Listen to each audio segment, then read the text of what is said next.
if you can, let me hear you. If you can hear me, please, I would like to see your connection.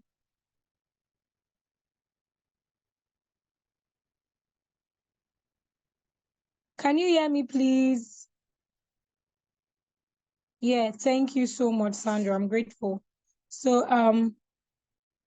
I would love to appreciate our guest. She's here already. She came in very, very early. Ronke, thank you so much for this opportunity. I do not take it for granted. So while we wait for others to join in, I would like to introduce our guest tonight. And she's no other person. Please jam your hands, oh. You can use lovely, lovely emojis. I don't mind. I know you want to see my face. I really want to see your face too. But let's be hopeful. Let's be hopeful. So Ronke Ambali is a Ronke, don't be shy. Oh. Ronke Ambali is my very good friend from way back. We went to the same secondary school and we've been in touch. Okay, I've been in touch. I've been in touch with her and I'm super, super excited that she agreed, to come speak with Nurturers tonight. I know we'll not just have Nurturers in the room, we're expecting others, to come join us tonight from, those that are not within the community. We are really hopeful that we'll have a full house tonight. I don't want us to discourage. I just want us to like sit back, relax, and enjoy the ride. So Ronke Ambali is my secondary school colleague, and like I said earlier, I have been in touch with her. She's the founder for Brain School, an online school, and they're very dedicated, to the growth of children. I happened to consult her, I think late last year when I wanted to make some decisions, for my children, and I'm glad I was able to reach out to her. Ronke, thank you so much for all that you do for children. You are amazing. You are putting so much work at your very, young age. Not everybody will like decide to do this, but you took it upon yourself, to make impact. I appreciate you. Thank you for a good job. Well done. So, Ronke, you have the floor. You are in charge. Thank you. Thank I'm you. sorry for taking your time. I No, would no, like no, to see that's your fine. face. So Yeah, you can't see sure. my own face because of my own. Yeah. No problem. I'm going to turn on my camera. I think it's upside down. Can you see me? Yeah. Is it the right It's way? upside down. It's upside down. It's upside down. Okay, okay, let me try and adjust it. How about now? It's still the same. Yes. One more, and we are good. Okay, just hold on. Please, I can't see your emojis. Oh, please, let's clap, clap, clap, clap, clap. Yeah, Ronke, hello. Good to see you. I'm super excited. I'm trying to like join in with another device. Hopefully, I see your face and you see mine too.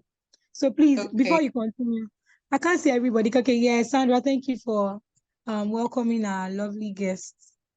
Ronke, you can continue. You look good, by the Okay. way. Thank You you. look Thank really you so much, good. Tega. Yeah. So I'm joined on with two devices as well. My phone so you can see me, and my computer so I can share my screen. But I'm trying to see, can you hold on? I'm trying to see how this will work. I'm so sorry. Really trying to see how this will work. Hold on 1 second, sorry. Okay. Okay, I think we're good now. Okay, I think we're good. Yeah, we're good to go. Yeah, let's. I thought we're good to go. Hello, everybody. Thank you so much for joining. Thank you so much for joining. My name is Aderonke Ambali. Like most of you probably already know from the meeting, from the title of the meeting. I'm an early childhood educator. And I've been doing this for 7 years now. I think 7 or 8, if I'm not wrong. I think 7 or 8 years now. Yeah, and I love working with children. I've worked with children in several capacities, in large classroom settings, one-on-one settings. I've also assumed like supervisory roles, leadership roles, or admin roles in the education sector. Yeah, so I mean, that probably is the reason why Tega wanted me on here, and I'm grateful to be here. Thank you so much, Tega. And just like you also said, I'm happy to see the good work that you do. Tega is my friend from way back. I'm happy to see the good work that you do. It's amazing, you know, helping people to be able to help their children. It's beautiful to watch, and I would say God will continue to bless you, and thank you for the opportunity to today speak with people that are on this call or this meeting. So again, like I said, my phone is here, my laptop is in front of me to share my screen. So if you see me looking left or right, I can finally see your face. Can you see Good. me? So, yes, I can see you now. I can see you now. Yeah. So if you see me looking left or right, you probably know that one moment I'm looking at my phone, and the other I'm looking at the computer to be able to share my screen. Okay, so thank you again, Tega, for the opportunity. I'm just going to, Tega, please, could you make me the host so that I can share my screen? I have some slides that I prepared. Yes. Okay, And let me I'd just like to share. Okay. hold on. Thank you. All right, that's fine.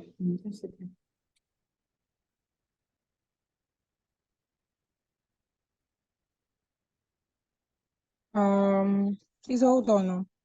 Okay, that's okay. Mm, Just let me know once I can share my screen. mhm.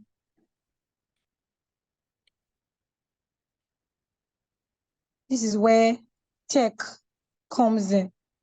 I always have a problem with this. I think you should go to, go to the participants. Can you see participants at the bottom, the meeting control? Can you see participants? So click on participants, go beside my name, then you Which see of like, them? The green tools. yeah, go beside Bring Schools, yes, go beside Bring Okay, Schools. You see like 3 buttons, I've like seen a it. drop-down menu. Click on it Make and make host. Yes, please. good. Done. Okay, so I'm the host now. Thank you very much. Yay. Thank you, Ronke. You're welcome. I don't know if I can still, I'm still unable to do this. Did you To make share your, me? Okay, wait, let me see. I think still the same thing. It's still the same thing. what do you think could be the problem? No, it's so probably, but you made me the host, right? Yes. Ooh. Let me see. Okay, so okay. Oh, you know what? Make Aderon Kambali the host. That's where the problem is. Go back and do All it right. for Aderon. I think it's the device. You helped me in with the wrong device. So how do I do that now? Go back to participants, the Zoom meeting control. Yeah, I've done Participants. that, but I'm not now Then go to, seeing. have you seen Aderon Kambali? It won't work that way, except I become the host. Okay, reclaim the host back then. Reclaim it. All right. Go to your own name, the 3 Yeah. buttons, reclaim it, then try again. I haven't used Zoom in a while, but I'm glad I still It's remember. totally different from. I don't know. Please, well, sorry, everyone. Sorry, please. Have you reclaimed host?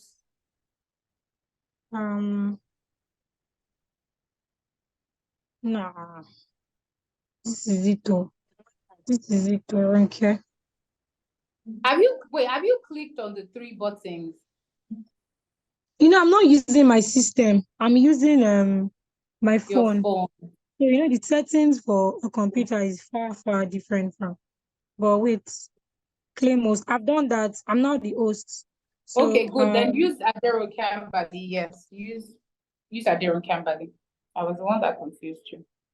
good. But good. So I'm the host now. Yeah. Try it again. Hold on. I hope it works. It should. No, you made somebody else the host. You made Olubukola Ambali the host. Check. Oh, my sister-in-law is here. Hello, Stabuki.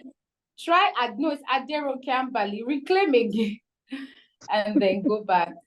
Don't worry. I was wondering who the person was. So Okay. Aderonke Ambali. Okay. Are we good? Okay, yes, we're good. We're good. Let's try it. Thank So I'll know that we are really good. No, we're good. We're definitely good. Yes, I think we're fine. Yay.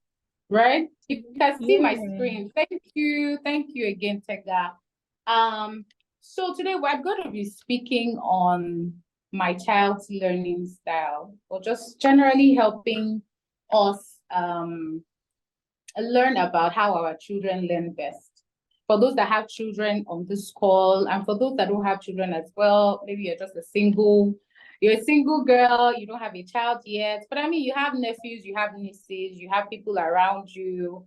Yeah, and you're going to have your children someday. So these are some of the things we need to learn about. It's never too early. Right. So we're learning about my child's learning style. But before that, I would like us to play a quick game. It's game time. I'm excited. I don't know who else is as excited as me. So it's game time. We're going to play a quick game. Very interactive. It'll be nice if we have a pen and journal. You can just get that if you have that, a pen and a journal, if you have that right beside you, for everyone on the call, because I like for us to try this game out together. Now, the game has rules, right? And I'll read out the rules before we continue. The first rule says, do only what you're instructed to do. So do just what you are instructed to do. Number 2, remember as much as you can. Just because I'll be showing you a few slides, and you would have to remember after I show you the slides what I showed on the screen. So you have to remember as much as you can. Not following instructions will mean that you're out of the game. I mean, even though technically we can't see everybody, so we don't know if you'll be following instructions or not. But yeah, not following instructions means you are out. You cannot write anything down. You can't write anything down while we're playing the game until you are asked to. And you can't say anything out loud except you're asked to. So I hope we got the rules for the game. Tega, can I continue? Yes, you can. Okay, so I think we got the rules. So a few things will be shared on the next few pages. So I'll be sharing a few things on the next few pages. And I want to see how many things we can remember when the sharing stops. So when I finally stop sharing, I want to see, it's more like a memory game. So I want to see how many things we'll be able to remember when I stop sharing my screen. Now look at what I have on my screen, and please say this silently to yourself. Just say to yourself, don't write anything, please. Don't write anything down so that our game is fair. Don't write anything down. Just look at the screen and say what you have on the screen silently to yourself. Okay, I'm moving on. Now look at the blank screen. The next word is cat. The next word is cat. All right. Okay, I'm moving on. Now take a look at what I have on the screen. Everyone, please take a look at what I have on the screen. Take a look at what I have on the screen. Okay.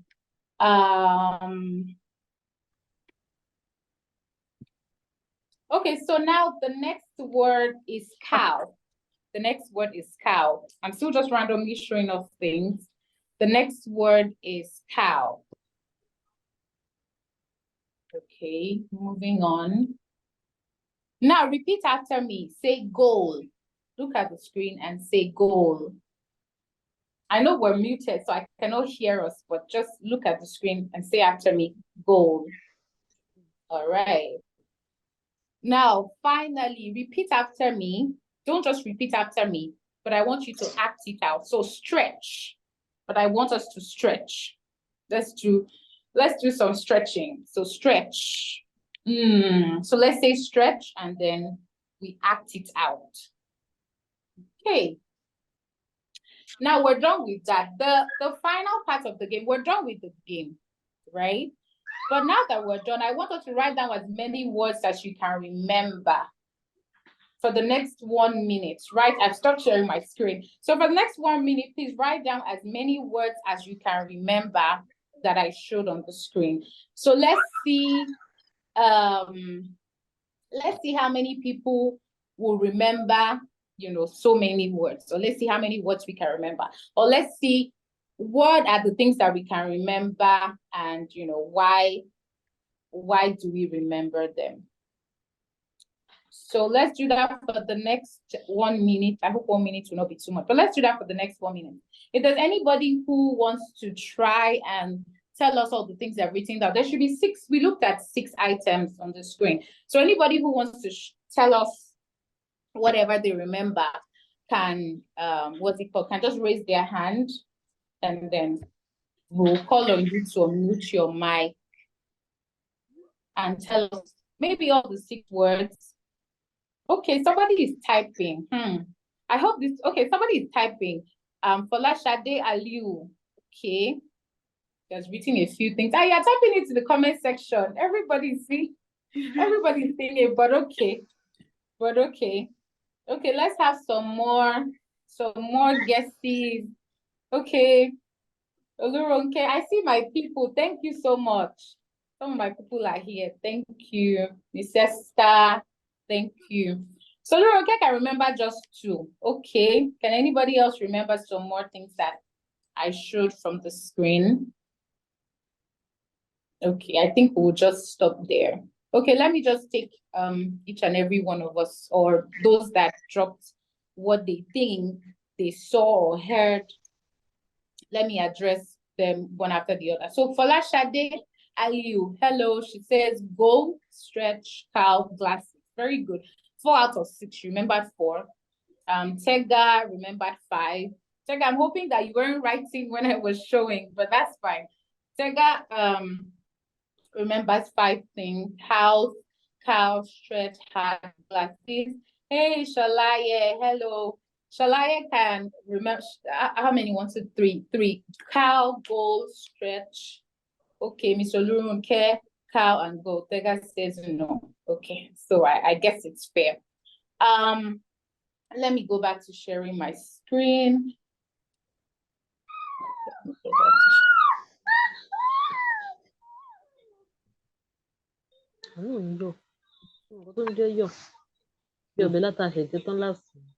Please mute your mic. Is that Miss Adejoke? Please mute your mic. We're hearing what you're saying.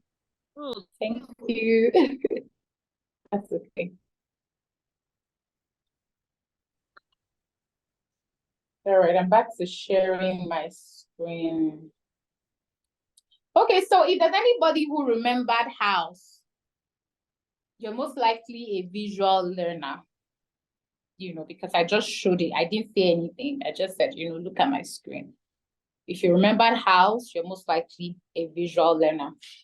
Then moving on, many people didn't remember cat.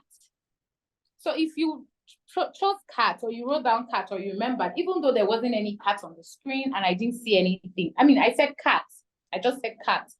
So if you remember that, you're most likely an auditory learner.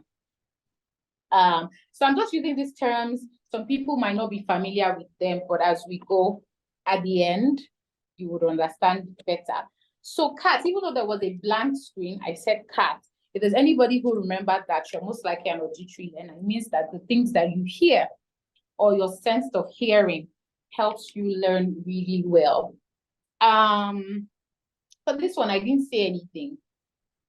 If you remember glasses, you're also most likely a visual learner. It means that what you see, you most likely remember after a while. Moving on to cow, I said the next word is cow. So you can see the picture, the visual representation, and you can also hear me. when I said it. So if you heard me say cow, if you wrote down cow, it means you're a visual learner and an auditory learner. This means that you can have both, you can have all four, you can have several learning styles. The next one was goal. I said, repeat after me and say the word goal, right? So if you actually wrote down goal, most likely you're an auditory or visual learner as well, because I said it, and you saw it. Finally, I think the last one was stretch. If you wrote stretch, most likely you're a kinesthetic learner, because while I said you should say it after me, I also said act it out or do it. So that could also mean that you learn best by doing. Okay, so let's move on to the next section. What kind of learner do you think you are? So I haven't gone in depth into some of these learning styles, but I've spoken about visual, I said auditory, I said kinesthetic. But what kind of learner do you think you are? We can take from like 5 people. How do you think you learn best? How do you think you learn, and what they teach you, you don't forget? So who's going to help us with that? Okay, someone says kinesthetic. Why do I feel like Folashade is a teacher? Folashade Ali says kinesthetic. Okay, that's good. Who else thinks that they know their learning style? Anybody else? Anybody else? Oh, Folashade actually wrote stretch. So yeah, that's good. That adds up. Anybody else? Okay. Oh, she's a lecturer. Okay, got that. Ms. Oluroke says she's an auditory and visual learner. Okay, let me go back to some of your answers. Do I have your answers? Let me see the things that you picked. Okay, you picked cow and goal. Okay, that's true. That you're most likely a visual and an auditory learner. Very good. A lot of us are self-aware, you actually know yourself. That's good. Tega says I'm an auditory and visual learner. Okay. Adejoke says I'm a visual learner. Ms. Oyebaya says visual and kinesthetic. Okay, let me go back and see if Ms. Oyebaya picked stretch. Let me see. Did she? Okay, no, she didn't answer the first set of questions. Thank you, Shalai. I'm just seeing your message. Hello, thank you so much. Okay, so some of us are very self-aware, and then we know our learning styles. I'll share mine, but probably at the end, not now. Okay, so the next slide says learning styles. So there are several types of learning styles. There are lots of them, but for the sake of this meeting, so that it's not too long, I don't bore us, and so that we can go to bed or get back to doing what we need to do, we will be doing just 4. Okay. So we'll be doing just 4. We'll be looking at the visual learning style, the auditory learning style, the kinesthetic learning style, and the tactile learning style. So we'll be looking at those 4, and then relating them to children or to our children. So we're looking at those 4, right? Basically, right, the learning styles, like I must have mentioned earlier, is how we learn best. We learn with our senses, right? What part of our senses or our sense organs, help us process information, retain information as well. We learn in different ways. We've said that some people, when you ask them to do certain things, it just becomes a chore. They will not get it. And as a teacher or as a parent, you might keep getting frustrated when you think that your child is not achieving a certain academic stride, or your child is not, just meeting up to expectation, or is not at par, with their colleagues in other schools, in other countries, and all of that. So yeah, it's important that you know how they learn. so that it's easy for you. So the first one we're looking at is visual. So visual learners, it's really their sense of sight. They learn best when they can see stuff, when they can see videos. So children like that, a lot of videos, picture books, right? When you read picture books together, when they read, when they see what they're reading, when they see the activities, they learn better, they learn faster, they actually remember. So children like that, we always encourage, even as a parent, you should have a lot of flashcards in your house, flashcards, pictures, videos, and all of those good stuff to help your child learn. So if there's anything you want them to learn, any concept, any topic, any area you want them to learn, just get things that have visual representations of those things. It could be in form of flashcards, like I said, pictures. It might even be on the drive to school. You show them, okay, let's look at this thing, and all of those things. So it's important that visual learners are shown things. It's very, very important. They're fascinated by colors. They're fascinated by posters. They like to draw and paint. When they see, so if there's some picture books that don't come with text. Nothing is written on them. It's just plain pictures, all sorts of pictures. And there are children who can make up a whole story from just pictures, like nothing, no text, nothing is written. You haven't said anything to them. You haven't read any story to them. And they can come up with a full-blown story, their own version. If you pick 5 children, they will tell you 5 different versions of the picture book. And it will be so interesting. You will laugh and laugh and laugh and laugh, because they will sit and you call them tomorrow and say, come tell me the story about this, this, and that. They will most likely remember. They learn through seeing. They need to see information to process it, flashcards, and even demonstrations as well. And that's why sometimes, let me give a practical example. As educators, if you're an early child educator, you're teaching a child in preschool, or even parents, you're still teaching your children to learn their sounds, because it always starts from there.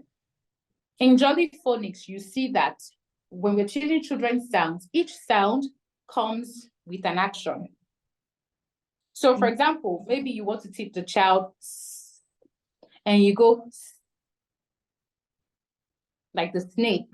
So there's an action that goes with it. The child may, a visual learner may most likely remember that sound, because then you have attributed the sound to an action and they've seen you do the action. By the time they see you do it, 2 weeks, different sounds, you're demonstrating it to them, and they're able to attribute the demonstration to the concept you're trying to teach them or that they're trying to learn. Then it's a win for you, because that child will most likely remember, because now you've given them something to see, to connect to what you're trying to teach them. And that's what some, I don't want to think they're actually new generation teachers who don't do things like this. That's why, the traditional way of teaching in those times, they will just tell you, don't carry along no pictures, no instructional materials, no teaching aids, no visual aids. You have lost a visual learner. There's nothing you're going to say that child would pick from what you're saying, because they need to, see the picture. Now I'll move on to the auditory learners, like some of us on this call that we saw from the game, and some of my self-aware people who, know their learning styles. The next one is the auditory learner, just like the name implies. So auditory, audio, I'm sure we can connect that. Now, auditory learners, they learn best by, hearing, listening. So the sense organ that helps them learn best is their ear, listening. Auditory learners are children that you most likely need to read instructions to. So let me paint a scenario. So you're a teacher or you're a parent, and then, because there are times where they bring home their assignments, or aside from the assignments, you want to reinforce learning at your end. at home, which is amazing. It's the work is not just for the teacher. So as the parent, you should also reinforce learning at your end. Okay, go and bring your book. What are you learning at school? And try to also reinforce to ensure that they're actually getting it. Then you write out an instruction and you give that child the instruction. The instruction is written boldly on it. They have probably read it. The children who would ask you, so what should I do? Even though they have read the instruction. If you're not patient, you know, some parents will almost want to just hit the child, which you shouldn't, by the way, because you're like, can't you see? Can't you read? Is it not on the book? Read it. No, I don't understand. Read it for me. Auditory learners, if you read the instruction to them and they hear it, maybe they will get it better. Or if they read it out themselves. So it's not just when you are reading to them for them to hear. It could also be when they are reading and reading aloud that they can hear themselves. They also, you know, remember. So that way it's easier. So when you already know my child is on auditory, okay, don't stress me, read it out. Read it out, hear it yourself. And then when they read it out. Yeah, the child will most likely pick it up. As opposed to when you're saying read it. For some reason, you know, it's just not easy for them. All right. So children like this, they understand informations that are read out or spoken to them. Children like this, I love them. Interesting learners, a lot of read aloud, stories. You will be shocked. You'll be shocked as to how just catering to these learning styles can do the magic. So I've worked with children, several children in different capacities, one-on-one, homeschooling, going into their homes to help them. There are children who they don't have robust vocabularies for their ages. They don't communicate well. Language development, the use of language, the way they communicate, you ask them questions. So what's your name? Or what do you like doing? What are some of your favorite activities to do at school? You know, and they're just like, you know, they don't know what to say. They don't say so much. I see some children, they go, you know, yes, the things I like to do, I like gymnastics. They tell you stories and have conversations with you. Read aloud, reading storybooks to your children is a great way to make that just go away. Every morning, circle time, read aloud time, come, let's read, or even bedtime stories.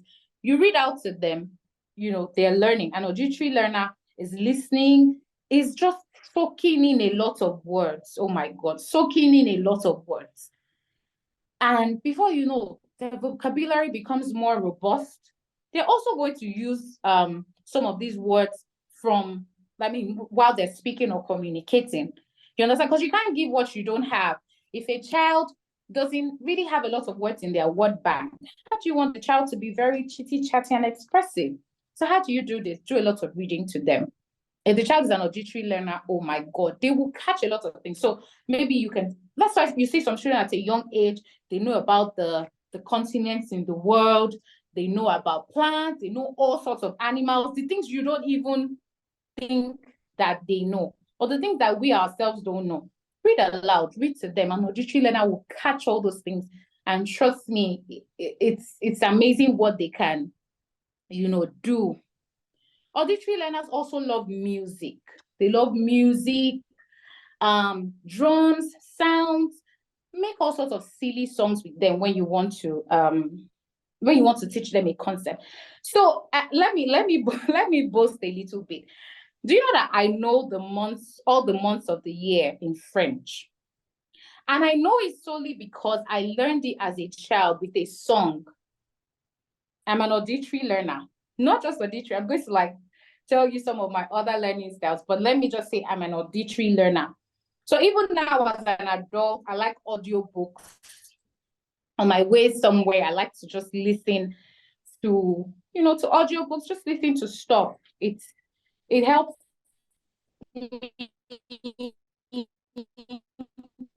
it eases my stress better, and I remember. I know all the months of the year in French. So let me show off a little bit and let me sing it. I hope I don't mess things up, but I think it goes janvier, very mars, something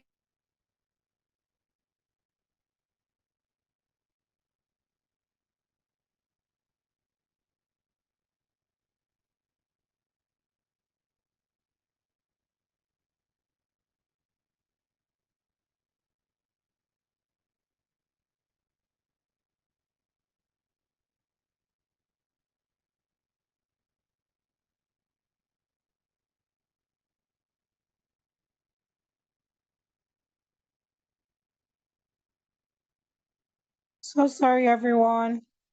Are we still together? I think the network threw our guest out.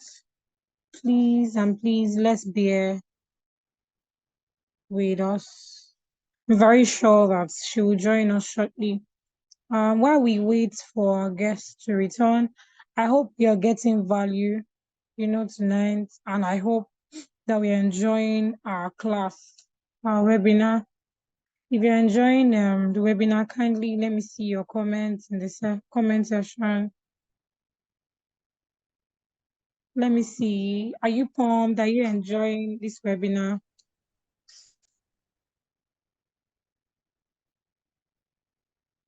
Yeah. Does it resonate well with you? Are you now seeing who your child is, like your child's learning style? Can you identify them within these few minutes that we've been together on this call? Yeah. Yes, yeah, we're enjoying. Thank you so much, Sholaya. Thank you, Mommy Aliyu. Thank you, Mommy Oyebayo Esther. Thank you so much. Let me try and check Ronke on the other end to know why she was out. Please bear with us. Thank you.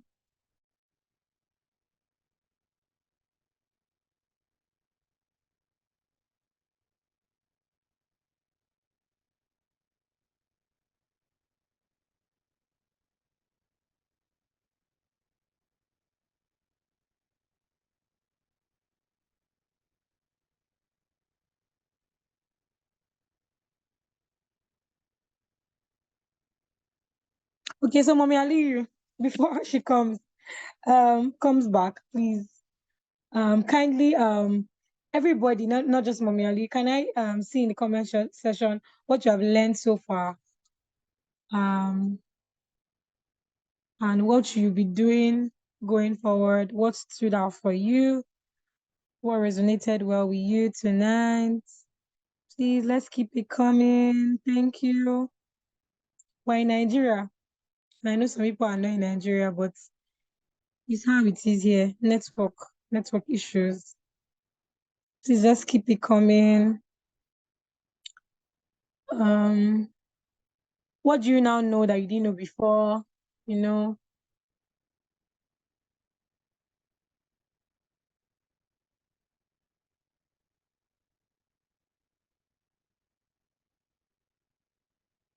are we here? Please, let's not be discouraged. We mean well for you. Is Ronke back? Yes, I'm back on. I'm so Oh, sorry. thank you. Hey, Thank you. I'm back on. I think Tega has to let me my other device in. Okay, I need to let you in.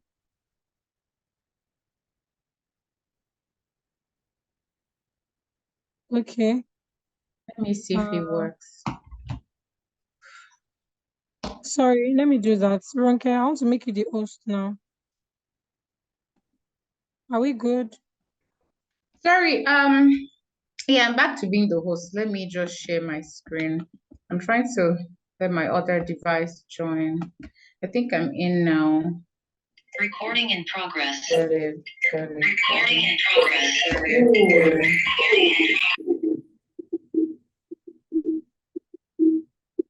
Okay, I think I have this sorted now.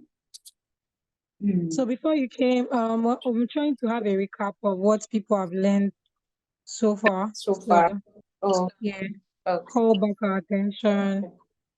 What stood out for them? What they are seeing that they've not seen before or heard before, and what they'll be doing. So that's what you see in the comment section. You can continue. Okay, so let me. Okay. Yeah, I'm still trying to put my slides back up. Okay, but while it's coming back on, I think I stopped at where I was saying that I was. Tega, can you hear me? Yes, I can hear you. I'm really worried about this network. Okay, you can hear me. Perfect. Okay. So I was saying that I was kind of showing up and, just telling you about how I remember all the months of the year from a song I learned as a child. And it's just so interesting when you look at how I learned such a big concept with a song, and years later I still remember. And there are many of us like that. There's even one other very general one that in Nigeria, if you schooled in Nigeria, a lot of us know the song. It's not like a song, but they made it into a rhyme. 30 days at September, April, June. How many of us can remember? April, June, and November. All the rest. See how we learned such a powerful concept turned into a rhyme. And you know that till today, there's some people that for them to actually remember how many days are in a month, they need to sing that song, or they need to say that rhyme. That's how powerful learning styles are. So if you're an auditory learner, these songs if we start to talk about it, I'm sure that a lot of people have different things. What about I'm sure a lot of people have different things. What about the what's it called now? The continent. Some people learned it with, like, my very essential master just submitted us 9 problems. Several songs and rhymes and things that silly songs, some of them are very silly, they seem silly, but look at such great concepts that we were able to learn, that even till today, the only way we'll be able to say, that powerful concept is if we sing the song. Tomilola said, learn them. So yes, those are auditory learners. So take advantage when you're teaching your child. Make up songs, all sorts of silly songs. That's okay. Make them up. You want to teach? Because I used to teach in the classroom. I used to be a classroom teacher of a very large class. I think we used to have even about 100. And when I would teach something, and I know that you want to stress me, I would make up songs about anything. I would teach it, and they will remember. They will remember. Because auditory learners, I don't know, Tega, sorry, can you, let me see. Sorry, please. I don't like all the disruptions, but what do we, no, hold on, I'm trying to, okay, perfect. I wanted to be sure that I could see myself or you can see me.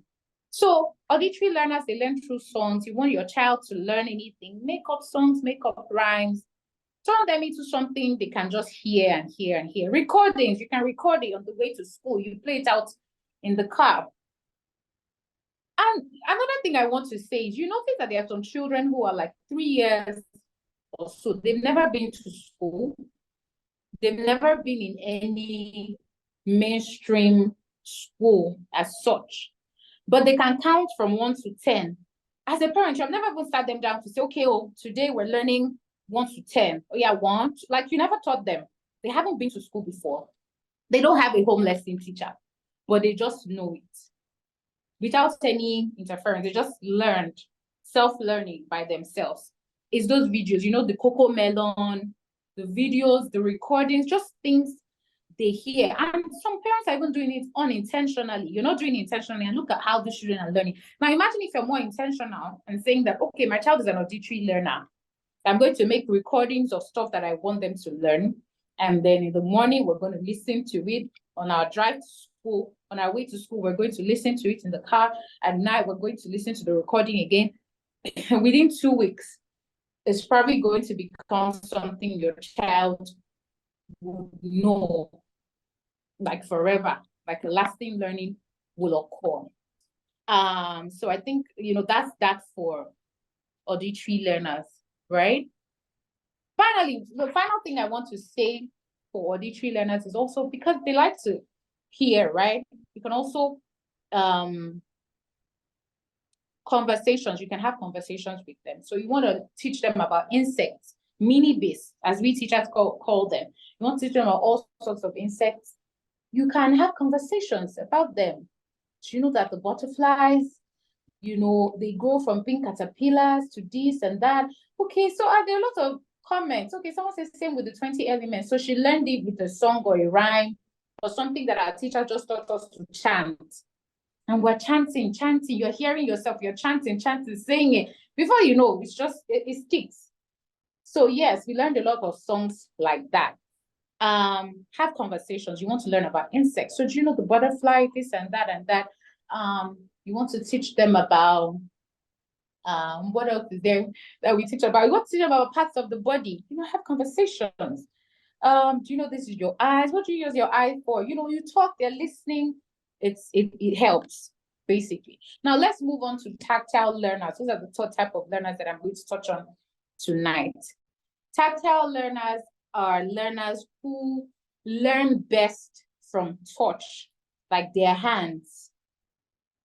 Touching, the sense of like touching things is the best way that they learn. So if you're going to teach if you have a child like this, we're still going to get to Not how do I again. actually know what kind of learner. Thank you. What did you say? You've not said the third one, no.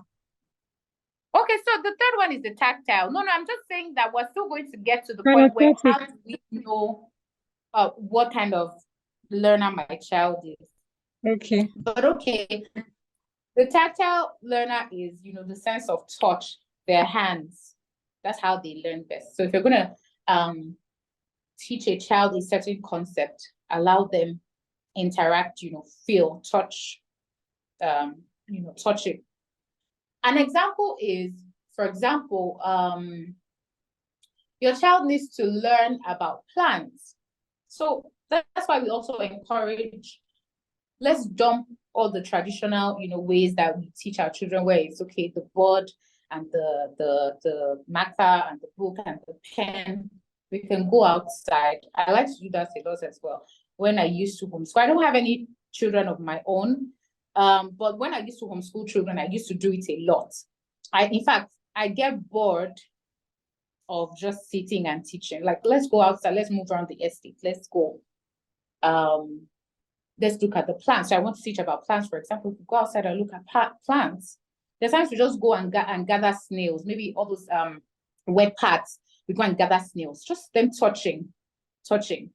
The times we want to, maybe in science, we want to learn about lizards or something, we go somewhere sunny and try to look, you know, we're going outside, we're touching things. Children learn best like that, all right? Children like that get easily bored when you're just talking videos and they're not able to interact with the, what's it called? They're not able to interact with the material.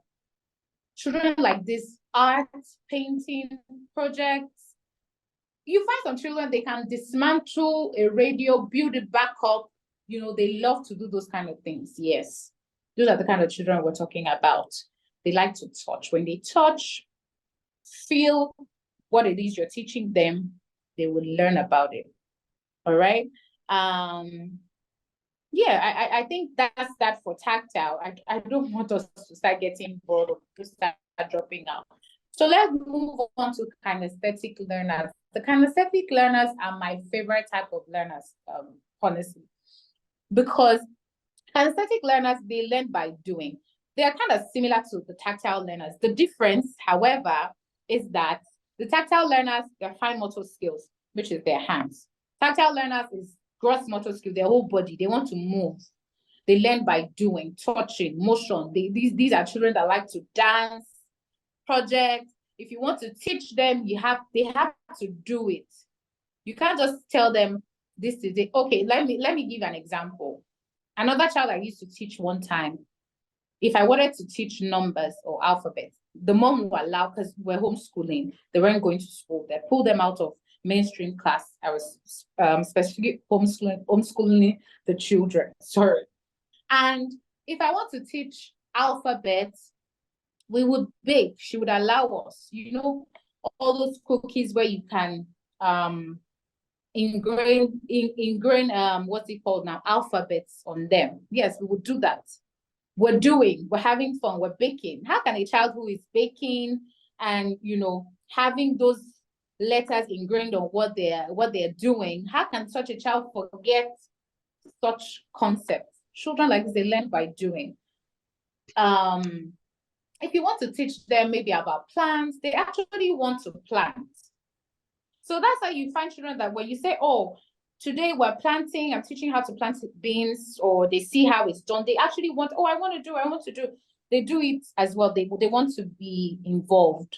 So they do it. The next day you come, you're teaching them another lesson. They say, no, let's plant again. Let's go and plant. Oh, today we're not planting. Today we're not learning about plants. We're doing something. I say, no, please, let's plant. Let's plant now. They want to do.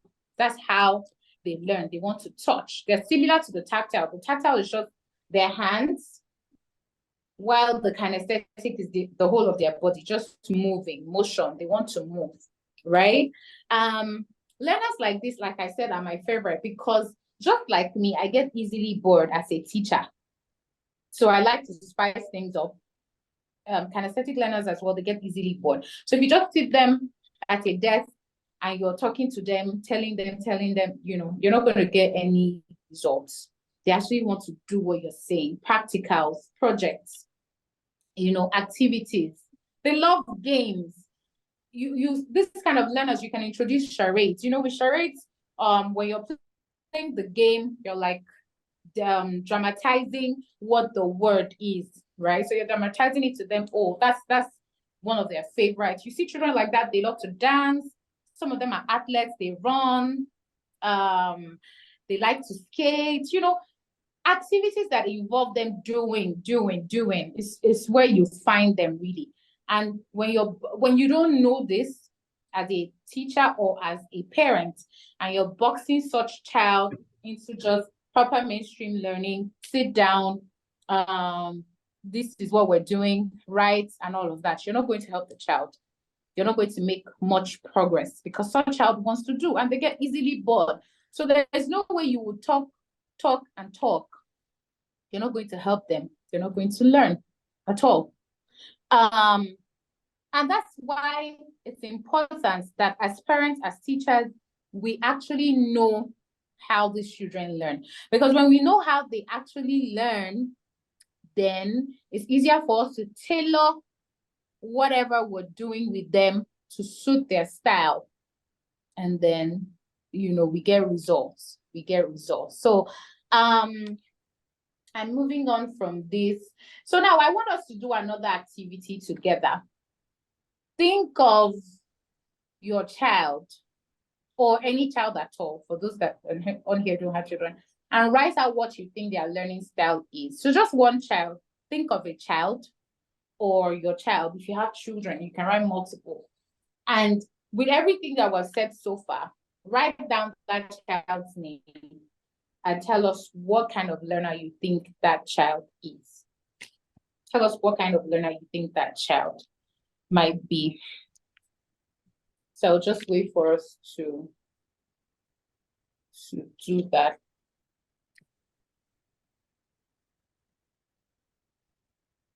I'll wait for us to do that. What kind of child do you think that learner is?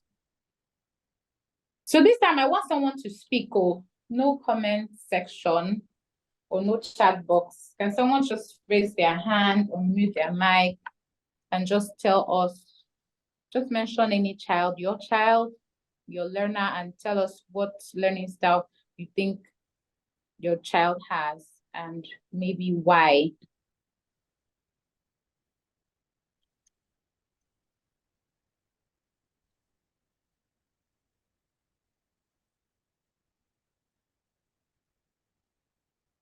So I'm waiting.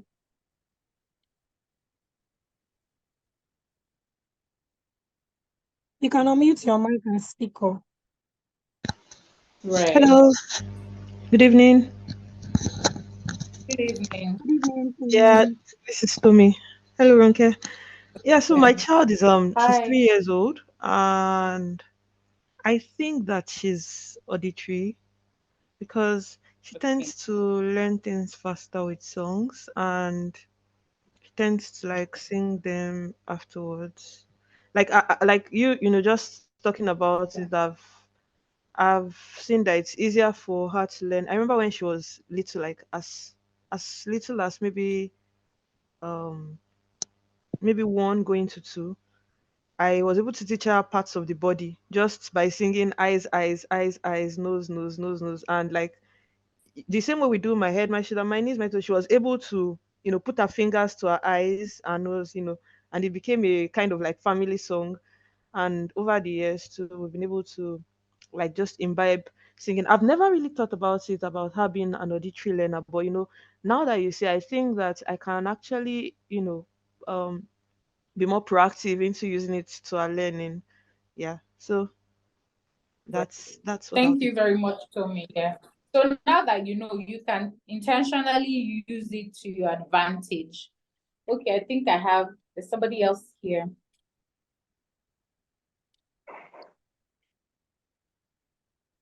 Okay, so Shalaya says Demilade is 3. She's a visual, auditory, kinesthetic learner. Sorry, I prefer to type. She learns with what she sees, what she watches, and listens to. Okay. Thank you very much. Yeah, thank you, Shalaya, for that contribution. Yeah, so that's another thing. Some children can have a fine blend of all 4. Some children might have 2, some 3, so it's fine if your child has more than 1. And that's why, as educators will say, sometimes make your learning, I'm trying to look for the word, make your learning, it's not Combination. yeah, it's not combination. If there's any teacher here, I think they call here differentiated instruction. So differentiated instruction means that you pick a bit of this and this and that, so that everything comes together, because you never can tell.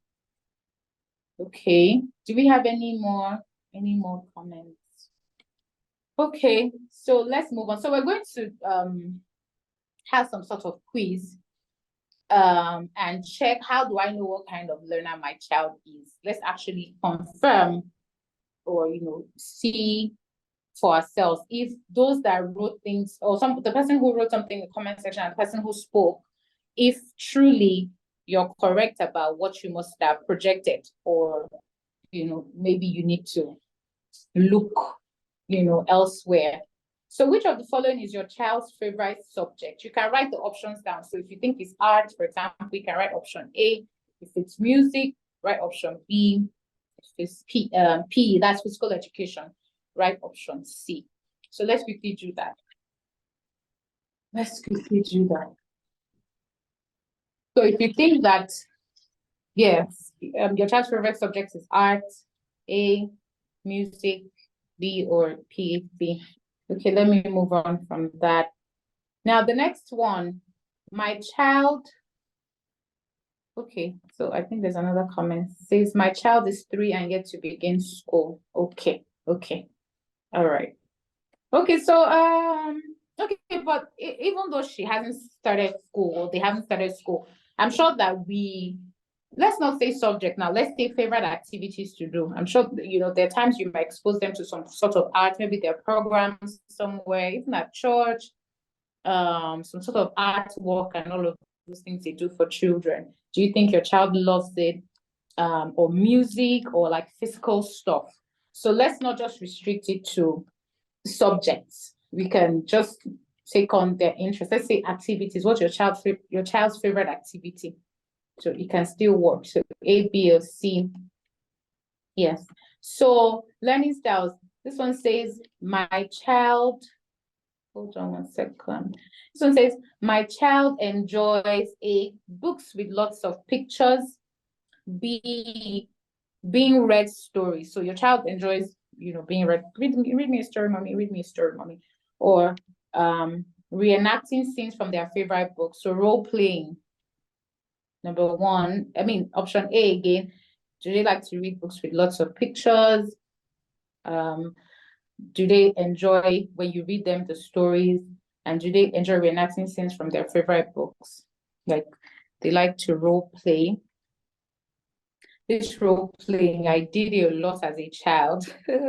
Many of the things I'll see around me, maybe in church, I will make like a baby with a cardigan, and bag the baby, and the things I'll see around me, I'll just Yeah, reenact them, or even from books, we'll act them out. Number 3 says, before getting started on an activity, my child likes to be shown an example of what they'll be doing. Some children like that. Some like to be told what they'll be doing, and some just jump straight in. Whether they know it or not, no, don't tell me. Don't. Even when you want to explain, you don't know what to do, let me help you. No, I can do it. Even though they don't know how to do it. So A, B, or C. Okay, Tega, can I move on to the next slide? Yes, please. Yes, I think we're wrapping up. On a long car journey, my child is most likely to play I Spy.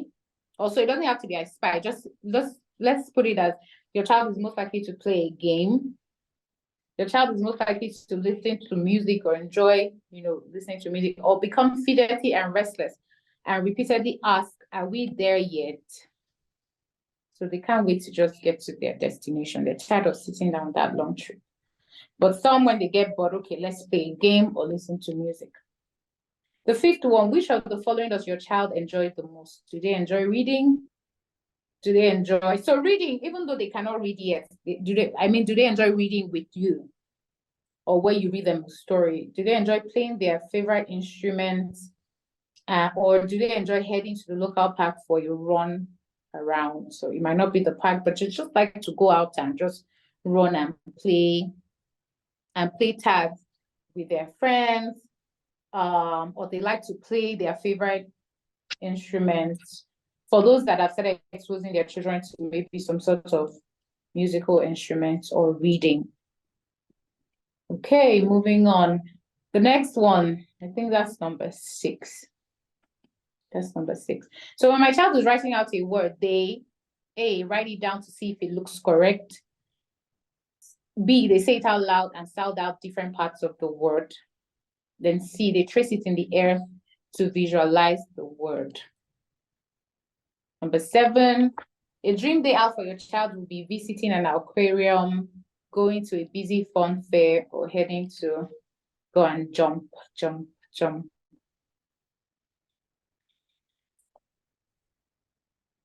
it might not be the trampoline park, it might just be like the upbeat center we have in Lagos, on the island or something like that. Okay, moving on.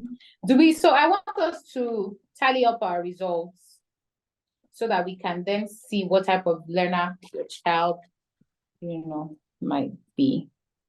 Tiger, can I go ahead? Have you Yes, studied? okay, you can go ahead. Yeah, in charge. Okay, I need to be sure. So mostly A, your child is most likely a visual learner. Mostly B, they're an auditory learner. And mostly C, they're kinesthetic learner. So kinesthetic or maybe tactile, they're kind of interwoven. So is there anyone who took the quiz who would like to share? So it's like a before meets after situation. So what were you thinking before was your child's learning style? Now that you have taken this quiz and you know that it's, it may be this. Now let's compare the before and the after. Do you think that you were right after all? Can anybody help with that? Okay. Let me see. So 1, B, C, A, B, C. So she's a visual learner. Okay. Yes, I got it. I got mostly C's. Okay. So that means you have to involve her with a lot of doing or activities to do. Even some of the everyday things that we do at home, you like cooking, you can, infuse some of the things that you want them to learn while you're doing the activity. It's fun. They will enjoy to do it. Okay, so how do I know my child's learning style? Okay, I think there's still more. Okay, how do I know my child's learning style? So these are some of the ways we can tell what their style, how they learn. So number 1, you observe them. A lot of observation, really. Observation is the key thing. As teachers, as parents, you observe them in action when they're doing, when they're playing, when no one is watching. That's why even in like Montessori settings, because Montessori settings are not just Montessori schools. You can bring Montessori into your home because there are Montessori materials that you can use to help the children learn. And in Montessori, there's always a case of be the directress, just let the child do what they want to do. You don't really interfere. So you're more like a directress. You let them pick the things they want to play with. So if you notice, if you have, maybe you have like a playroom or a learning room or a learning area or a play area in your house, and you have some of these materials, Montessori materials, all sorts of learning materials, and then observe your child. So you go there, oh, it's time to play, because sometimes we use the word play interchangeably with learn, because we don't necessarily say, oh, it's time to learn. Especially for preschoolers, oh, it's play time, it's learning time, because you learn through play. They play, but they're learning. So playtime, you go into the room full of toys and all of that. So you go to where your child wants to go and pick up toys from, the kind of things they just really enjoy doing, without you saying do it.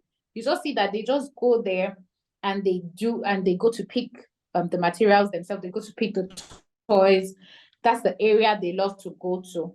When you observe them, you can tell, okay, this child loves music, this child loves, when you observe their interests, like I said, the things they want to play with. Observe what they do during their free time without being told what to do. So not you saying, oh, it's time to write, let's write. But you just see your child picking up the book and just liking to write. Your child picking up just wants to read. Your child just wants music, they just want to do things. Oh, let's go and do this, let's go and do that. So that way you can pick some of these things. You pay attention to how they play and interact with the world. So also by learning their strengths and their weaknesses. So when I mean their strengths and their weaknesses, maybe at school, in church, or whatever social situation they find themselves, when they say do this, okay, what kind of activities do they really excel at or excel in? Those are their strengths. And you see the ones where, they don't really just shine in those areas. That's fine. Every child is a star, but you need to play to their strengths so that will shine forth.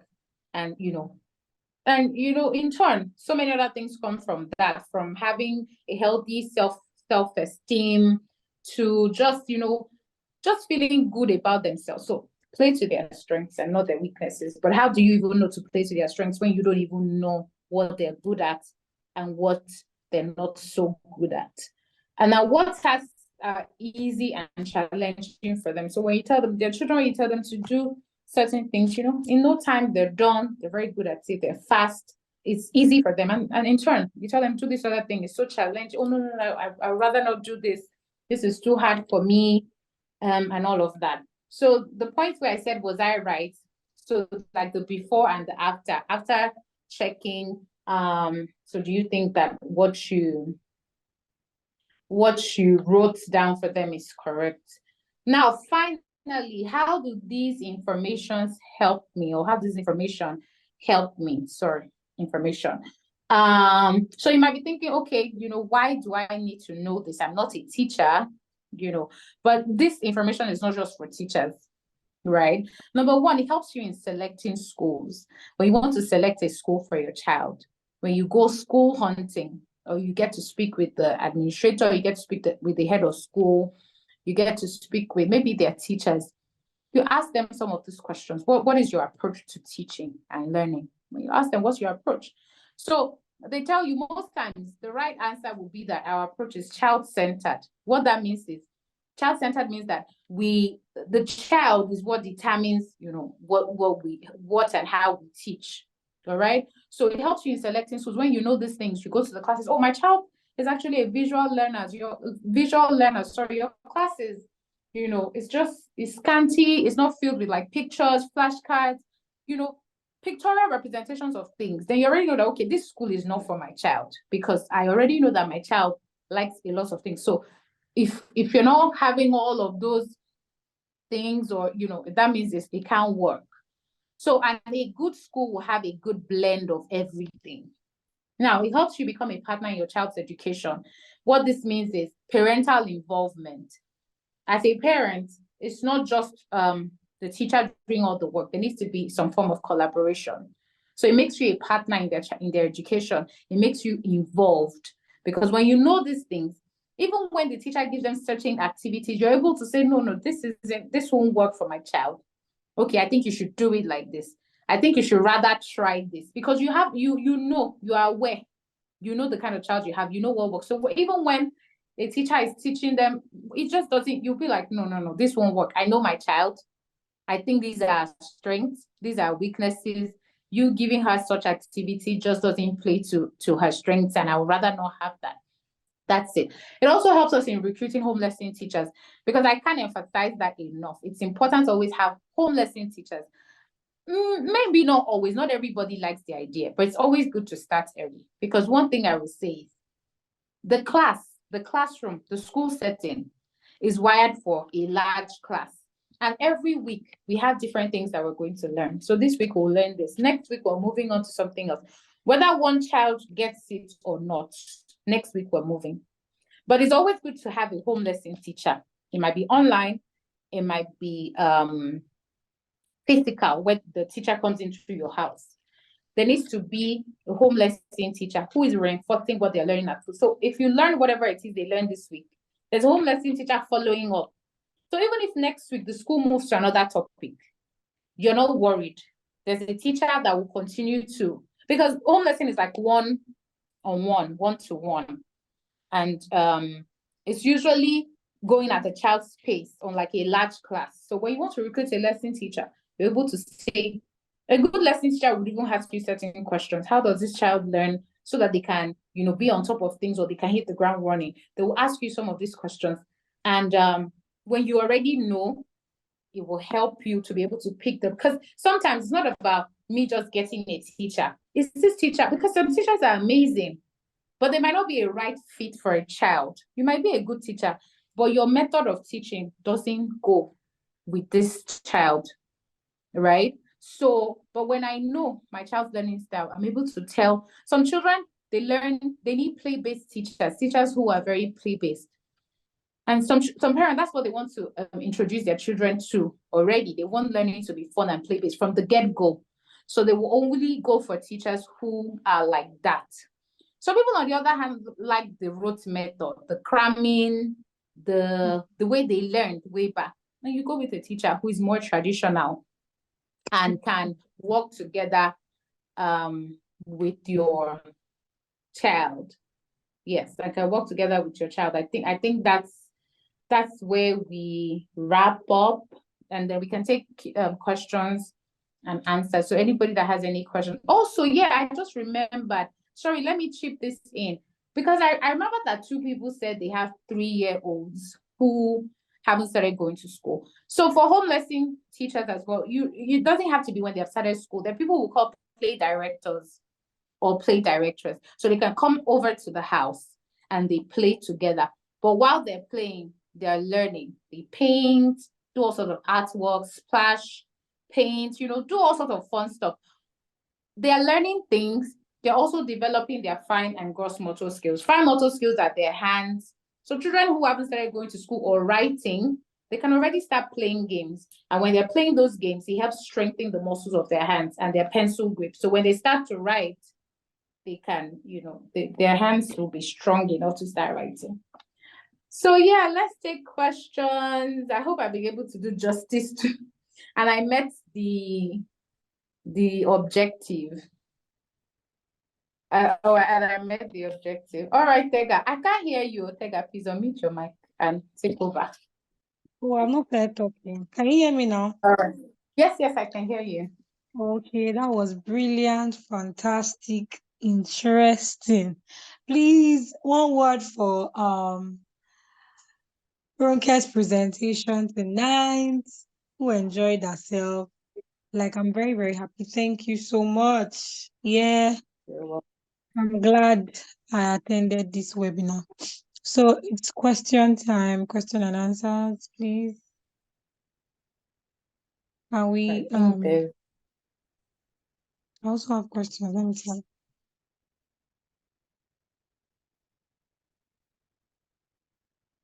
Tomi Please wants to become a play director. Bring it on, bring it on. Tommy is here. Ronke is here because of us. Please. Okay. So I think Um, the fact that there are no questions, it means that I did no, there are justice and like questions. I'm there's typing. I'm oh, there are typing. questions. Oh, okay. Okay, that's fine.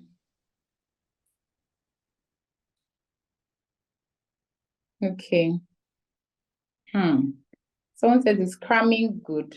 Can I start answering the questions? Yes, you can. Okay, because I'm hoping we can, round up. So someone says it's cramming good. I would say cramming is good, and I won't say it's bad, honestly. We might think, oh, we might demonize it and say, oh, it's wrong, it's the old way. But there are actually some children that's how they will learn, especially some children with special needs, right? There's some children with special needs that, because I've also been able to teach some children with special needs. And let me take reading, for example. We use sounds, we decode sounds, we use blending and decoding sounds to be able to know the words, but blend them together for them to start reading. I've come across a child who we did all of those things, the sounds, and the child still couldn't say the words or read. The child had dyslexia, so they had to pull the child out of school, mainstream school. And the child started getting homeschooled at home. And then I was, one of because we then had a team of like therapists, the whole team to help the child. And I was one of the people who came on board to help that child. Blending and all those fun things that didn't include cramming could not work. The child actually needed to start cramming to spell and cramming to remember words. That's the only way the child started to read. Because of the dyslexia, the child could not, the ability to decode and blend sounds that most children have easily, the child just didn't have it. So what do? The child had to start cramming to even be able to start reading at the age of 8. So I will not say we can't demonize it and say it's bad or it's good. They're different children, different things will work. There's some things that other children do normally, that some children have learning disabilities. They will not be able to do those things normally. So you have to do it abnormally to actually bring them up to speed. So it's not good or bad. Tega, I hope I answered that question right. So I'm just saying it's not necessarily good, but in some cases it's required. In some cases it's required. Yeah. Okay, my second question, let me just speak. How can we help our children read? How can we help our children read? Okay. It's a whole technical long thing. So usually you start from the sounds, the acts. So in phonics, there are different phases. There's phase 1, which is the acts, the alphabet sounds. Then you move on to phase 2. The different sounds. You help them learn to say the sounds. You then start to bring them into words. Like, for example, catch, you break them and segment them, and then they join it together and they sound it out and they're able to say the word. They're different, it's just phonics. There's the digraphs, that's joining 2 alphabets to make 1 sound.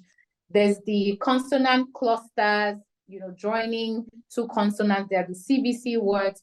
So you're doing phonics. At some point, you introduce sight word, right? You introduce sight words, you're doing spelling. Then there are reading trees. There are different reading trees. I would recommend Bob books. There's Bob books. There's Oxford readers. There's Queen Primer. Many of us used it, but I still use it in my school. The teacher still use. We use Queen Primer. We use Bob books. So these are reading trees, and they have different levels. So there's level 1 that is for beginners, beginning readers. There's level 2 is for advanced beginners. Level 3, they start to have like joining vowel sounds, long vowels. So different. So this reading trees, they come in different levels. And the levels, they keep growing, they keep going, they keep going. And so I will subscribe to those ones. Oxford, Bob books, and you can do Queen Primer on the side. Queen Primer it's not really for sounds, it's more for sight words. So you can be doing it, running it concurrently. I hope that's not too much, and I hope that helps. You said Oxford. Is that just the name? Oxford. Is that how? Yes, Oxford readers, yes. Oxford readers. Then the Bob book, can you spell it? Bob books, BOB, and then books. Okay, Bob Books. Bob Books is fantastic. So there's book 1 to 5. Each book has like 12 packs. There's the soft copy, you can get it on Amazon. And there's the hard copy too from like regular supermarkets. We can get that. And the Queen Primer too. So at the bookstore, you should be able to get that. Tomi asked, how can I become a play director? I saw it too. That one is long. You first go and do like 6 months crash course to become like an early childhood educator, and then you learn all of those things. But some people you can actually self-learn. I think it's something that online you can watch videos, you can watch videos and read up articles and actually learn. It's not that serious. Okay, let me use myself as an example. I started my career in a class, like I was a teacher. And the school where I started teaching was a very traditional school. I actually started I was a public school teacher. That's how I started. And it was so traditional, not anymore though. I resigned like 3 years ago. I was upset. But when I started, so the public school where I was teaching was very traditional. It's not play-based, very rigid, very traditional. But I had some friends who we went to school together who were working in, like, I don't know who knows Pop Lagos in Ikoyi. There's Pop Lagos, all those play-based facilities where, they had all these white children and all of those things. So it was a bit of it was hard for me because I was teaching in a public school and it was very traditional. So there was one job I took on. So there was this woman who had also pulled her children out of school and said she wanted to homeschool them for a year. And she said she needed a play-based teacher. Because I'd gone to school, first degree, master's in early childhood education, I had an idea, but I'd never practiced it. I never worked in an environment that allowed me become a play director, so a play-based teacher. But I knew all this theory. I'd never done it. So I was always I know some of all these children, they're very chitty-chatty. When they'll say certain things, I didn't know what to do. I was like, but the woman took that chance. She was like, okay, I like the way you speak. I like the way you talk. I think we can do this. So she then brought on somebody and brought another assistant teacher who was going to be helping me, who had worked with Pop Lagos. Pop Lagos is closed now, but it's a play-based, non-conventional school in Ikoyi for preschoolers. They go there to just play, but they learn. Those children are fantastic. So she brought on somebody from there, who was then my assistant, who were working together. And then I was just learning, and that was how I just learned. So it's like the theory, because that was the first time I practiced in that setting. And after 1 year of taking, because it was a side hustle, of course, after taking on that job for 1 year, I then could, function in a play-based classroom as a play director, full-blown. So I think you can learn it. It's just having the knowledge and being in a situation where you're allowed to practice it, really. So Tomi, you can learn. You need to learn theory first, have the knowledge of certain things, read books on them, and then most importantly, just like me, you need to actually be in the environment or position where you're allowed to then practice, and then you start to get comfortable as you go, comfortable. Before you know, you can start charging money for being a play director for preschoolers or children who haven't started school. Who knows? Hourly pay and all of that. And even for your own child. So it's, you can learn yourself. Wow. Okay, for your child. For your child for now. Tomi, we're good, right? Thank you. Yes. Any other question? So that we've taken so much of your time. Myself and Ronke did not plan to stay this long, but we said at the street lead because Ronke wants to pour in. It's really a big deal for her. She wants to pour in into every young natural here. So in absence of any other question, Ronke, you're a darling. I'm not trying to make your head swell, but giving your flowers. Thank you so much. And Thank you. you're willing and ready to do this with me and with us. I'm super, super, super grateful. Thank you so much. I'll pray. Yes, it's my prayer that you keep getting better, and keep impacting lives, and this will be the least you will ever be. In Jesus' name, amen. So I would like to say a big thank Amen. you to every natural year. Some Amen. people have left, and it was what we're Thank you trying so to like much. avoid, so we don't keep people waiting. Shola, thank you so much for making your day with us tonight. Ronke, thank you. Joke, thank you. You're Mabel welcome. Uche, thank you so much. Mrs. Ambali, thank you so much for joining us. Funke, baby, thank you so much. Tommy, thank you. Shola, thank you so much. I'm grateful. Without if we're not here, I don't know what would have happened. So because of you, and Ronke and Um, myself, meeting health. Thank you so much. So Ronke, please keep doing the good work that you're doing. If you need to have thank you consultation, so much. Ronke, please she does. I am very sure it's with a fee. It's not totally free. It's not free. And you can also register for Right. online classes with Ronke. She's good at what she does. If you are ready and willing, I Right. believe online schooling is not bad if you like fit into that box. So you can reach out to her. Instagram handle. I don't know if it would be Right. your WhatsApp number or your IG handle or the school itself. Please, you can always make that known even in the comment section you send to me.